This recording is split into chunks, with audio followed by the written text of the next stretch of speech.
Nah, pengagungan terhadap Baitullah ini Pak sudah ada sejak zaman dulu Pak. Sudah ada sejak zaman dulu sebelum Islam datang. Meskipun caranya berbeda-beda. Bapak Ibu tahu bahwasanya orang Arab jahiliyah dulu mereka punya kebiasaan tawaf telanjang Pak. Apa latar belakang mereka tawaf telanjang ini apa Pak? Ada yang tahu? Kenapa mereka tawaf telanjang? Ya, mereka tidak mau tawaf menggunakan pakaian yang pernah digunakan untuk maksiat. Lihat Pak, bagaimana mereka mengagungkan Ka'bah, mengagungkan Baitullah. Kalau mereka pernah menggunakan pakaian ini untuk maksiat, mereka tidak mau menggunakan itu untuk tawaf. Sehingga apa yang mereka lakukan? Yang pertama, kalau ini kasusnya orang dari luar kota Mekah, mereka datang ke Mekah mau minjem pakaian orang Quraisy yang pakaian ini belum pernah tercoreng oleh maksiat. Kalau mereka dapat, mereka pinjam pakaian ini, baru mereka pakai untuk tawaf. Tapi kalau tidak ketemu pakaian seperti ini, mereka lebih memilih untuk tawaf dalam keadaan telanjang sebagai bentuk pengagungan terhadap Baitullah. Tradisi seperti ini terus berjalan, baru di masa-masa akhir Islam setelah hijrah baru dihapus Pak. Kalau saya tidak salah pada tahun 7 atau tahun 8 ketika Abu Bakar yang menjadi amir untuk haji, ya, Abu Bakar berangkat bersama kaum muslimin melakukan haji, Nabi tidak berangkat, dan Nabi mengirim Ali bin Abi Thalib untuk menyampaikan beberapa pengumuman. Salah satu pengumuman yang disampaikan oleh Ali bin Abi Thalib ketika itu adalah bahwasanya semenjak tahun ini tidak lagi boleh melakukan tawaf dalam keadaan telanjang. Ya, baru dilarang di akhir-akhir masa Islam.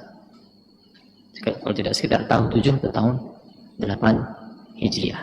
Ya, sebelum Nabi tidak ikut haji ketika itu. Yang amirul hajinya adalah Abu Bakar As-Siddiq. Baik. Kita selesaikan, ada 2 hadis lagi. Hadis dari Mu'az bin Jabal radhiyallahu anhu bahwasanya Mu'az bin Jabal bertanya kepada Nabi SAW, "Ma yahillu lirajuli min imra'atihi wa hiya haidun?" Apa yang dihalalkan bagi suami dari istrinya pada saat istri itu sedang haid? Maka Nabi menjawab, "Ma fawqal izar." Apa yang berada di atas kain sarung, maka itulah yang boleh. Hadis ini diriwayatkan oleh Abu Daud, namun secara sanad hadisnya dhaif, hadisnya lemah. Sehingga kita tidak perlu bahas panjang. Hadis ini juga kalau saya tidak salah didhaifkan oleh Syekh Abdullah Al-Basam. Ya, didhaifkan oleh Syekh Abdullah Al-Basam juga. Baik, hadis yang terakhir dari Ummu Salamah. Kata Ummu Salamah, "Kanat an-nufasa taq'udu ala ahdi Rasulillah SAW ba'da nifasiha 40 yawman."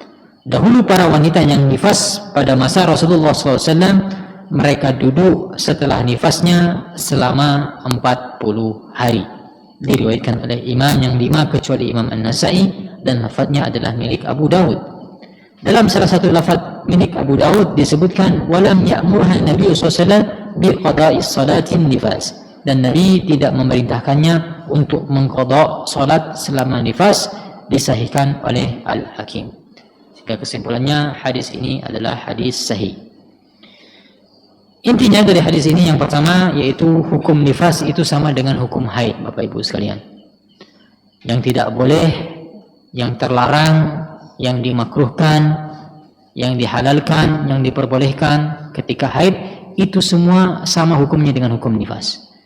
Makanya tadi Ummu Salamah mengatakan tidak diperintahkan untuk mengqadha salat selama nifas, sebagaimana juga ketika haid. Apa itu nifas? Nifas adalah darah yang keluar setelah proses persalinan, setelah melahirkan. Ini namanya darah nifas. Nah, lalu tadi pelajaran yang juga paling berharga dari hadis ini Disebutkan oleh Ummu Salamah, kebiasaan dulu para wanita di zaman Nabi SAW, batas nifasnya itu adalah 40 hari, Pak. Nah, ada perbedaan pendapat yang cukup panjang diskusinya di kalangan para ulama tentang batas waktu nifas, Pak. Ya, wanita kalau setelah melahirkan terus keluar darah nifas misalnya, terus, maka apakah selama darah ini keluar itu teranggap darah nifas yang dia tidak sholat, tidak puasa, dan seterusnya itu hukum-hukumnya itu? Sebagian ulama berpendapat demikian, Pak. Tidak ada batas maksimalnya untuk nifas. Pokoknya selama keluar, ini hukumnya hukum nifas. Tapi pendapat yang lebih kuat dalam hal ini, dan ini adalah pendapat dari para sahabat. Pendapat yang pertama tadi, ini pendapat dari generasi setelah para sahabat. Pendapat yang bersumber dari para sahabat hanyalah satu batasan, yaitu batasnya sebagaimana disebutkan Ummu Salamah, 40 hari. Dan ini pendapat yang lebih kuat. Jadi ibu, batas nifas itu adalah 40 hari. Ya, batas maksimalnya. Tidak ada batas minimal. Misalnya ada yang setelah melahirkan keluar darahnya hanya 1 pekan, itu sudah nifasnya hanya 1 pekan. Ini berbicara misalnya ada ibu-ibu yang nifas keluar darah setelah persalinan sampai 2 bulan misalnya. Maka yang dianggap sebagai nifas hanya 40 hari pertama. Setelah 40 hari ini hukumnya bukan lagi hukum nifas, tapi teranggap sebagai istihadah. Ya, teranggap sebagai istihadah. Hukumnya tidak sama dengan nifas. Sehingga batas nifas itu maksimal 40 hari, tidak ada batas minimalnya.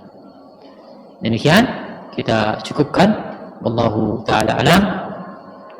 Dengan demikian kita selesai membahas bab nifas. InsyaAllah di pertemuan berikutnya kita akan masuk ke pembahasan yang baru, yaitu masalah salat. Kita selesai masalah kitab taharah, kitab bersuci, kita berpindah ke kitab salat pada pertemuan berikutnya insyaallah. Wallahu a'lam wa sallallahu ala nabiyina Muhammad wa ala alihi wa sahbihi wasallam. Subhanakallahumma wa bihamdika asyhadu an la ilaha illa anta astaghfiruka wa atubu ilaik. Assalamualaikum warahmatullahi wabarakatuh.